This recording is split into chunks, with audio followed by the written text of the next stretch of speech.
सभी दर्शकों को मेरा प्यार भरा नमस्कार।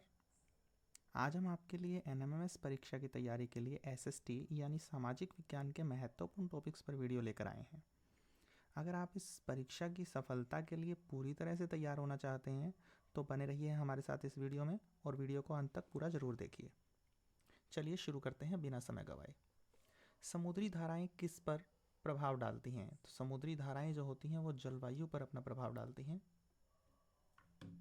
नेक्स्ट क्वेश्चन है, गर्म धाराएं कहाँ की ओर जाती हैं?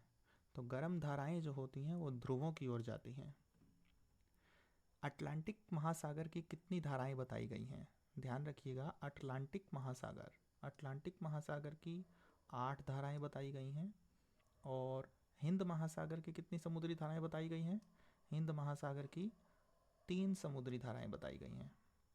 नेक्स्ट क्वेश्चन, फियोर्ड किसे कहते हैं? ये बहुत ही इंपॉर्टेंट क्वेश्चन है। फियोर्ड किसे कहते हैं? समुद्र तट के भीतर की ओर घुसी हुई या धसी हुई पतली संकरी खाड़ियां जो होती हैं वही कहलाती हैं फियोर्ड। महाद्वीपीय शेल्फ क्या होता है? महाद्वीप का वह हिस्सा जो समुद्र में डूबा हुआ होता है। महाद्वीप का वह हिस्सा जो समुद्र में डूबा हुआ होता है उसे कहते हैं महाद्वीपीय शेल्फ। नेक्स्ट क्वेश्चन है, लहरों का वेग किस पर निर्भर करता है? लहरों का वेग जो होता है वायु के प्रचलन पर निर्भर करता है। धाराएं कहाँ चलती हैं? धाराएं केवल समुद्री सतह पर चलती हैं, काफ़ी गहराई तक चलती हैं, महाद्वीपीय शेल्फ के ऊपर चलती हैं या समुद्री तट पर चलती हैं? तो देखिए, तो इसीलिए इसका उत्तर हो जाएगा धाराएं काफ़ी गहराई तक चलती हैं। समुद्र तट पर बनने वाले खनिज अन्य स्थल पर भी पाए जाते हैं। आपको ये बताना है कि ये बात सही है या गलत है। तो ये बात बिल्कुल सही है। समुद्री तट पर जो बनने वाले खनिज होते हैं वो अन्य काफ़ी स्थानों पर पाए जाते हैं। समुद्र के जल में उतार चढ़ाव को क्या कहते हैं? समुद्र के जल में उतार चढ़ाव को ज्वार भाटा कहा जाता है। ज्वार भाटे का मुख्य कारण क्या है? चांद की आकर्षण शक्ति ज्वार भाटा का मुख्य कारण है। महान ज्वार भाटा किस समय पैदा होता है? बहुत ही इंपॉर्टेंट क्वेश्चन है। महान ज्वार भाटा किस समय पैदा होता है? तो जब सूर्य और चांद मिलते हैं तब महान ज्वार भाटा पैदा होता है। और स्वल्प ज्वार भाटा कब पैदा होता है?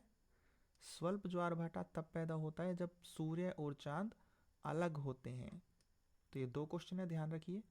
महान ज्वार भाटा कब पैदा होता है? जब सूर्य और चांद मिलते हैं। और स्वल्प ज्वार भाटा कब पैदा होता है? जब सूर्य और चांद अलग होते हैं। नदियों का कौन सा कार्य नहीं है? भूमि तल को खुरचना बिल्कुल है ये कार्य उसका। खुरचे हुए द्रव्य को बहाकर ले जाती हैं नदियाँ, द्रव्य को एक स्थान पर इकट्ठा करती हैं, लेकिन पृथ्वी की घूर्णना को तेज नहीं कर सकती, इसीलिए नदियों का ये कार्य नहीं है।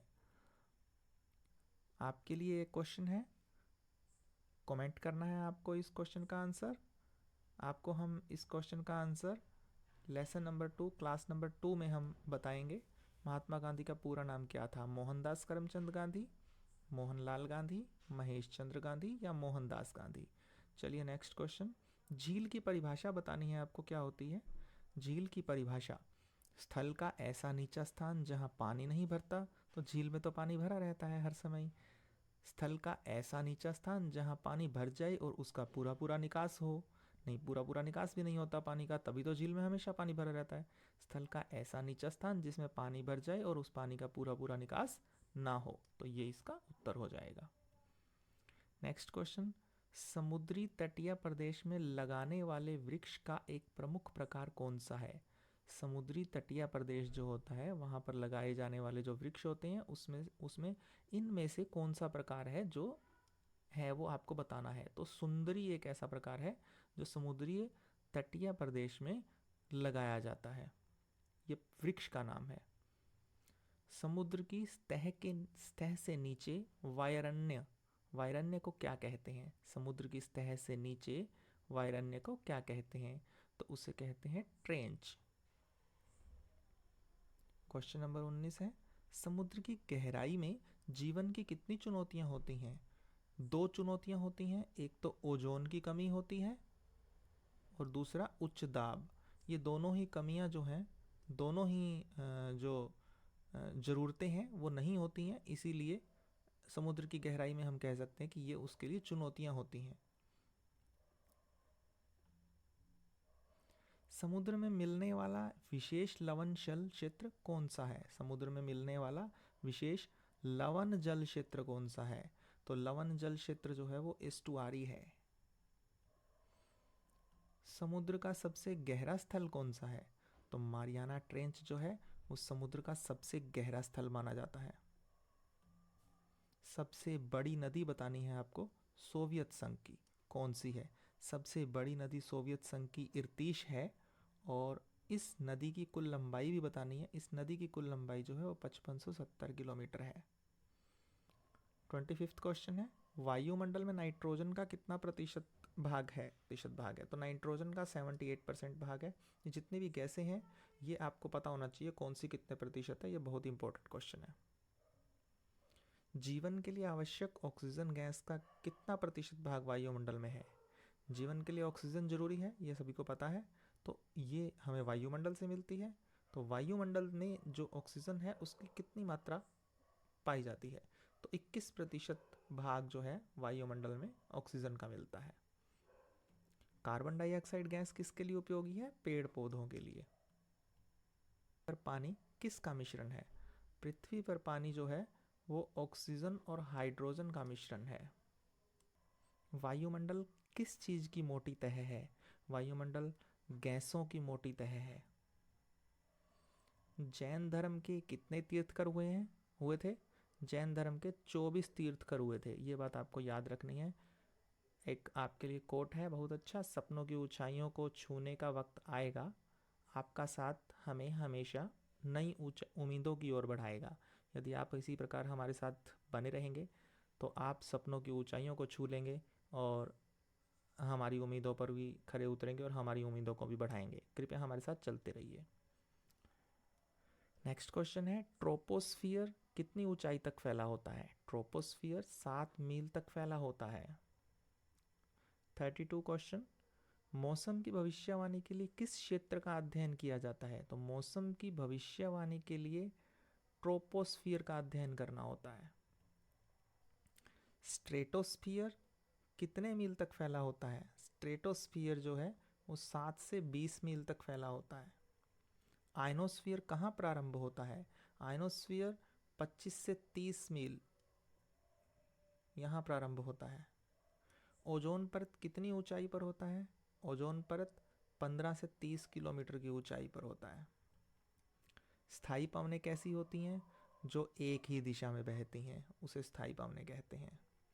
मानसून किस ऋतु में चलता है? ग्रीष्म ऋतु में, गर्मियों में। आपने सुना भी होगा कि मानसून चल पड़ा है वहां से।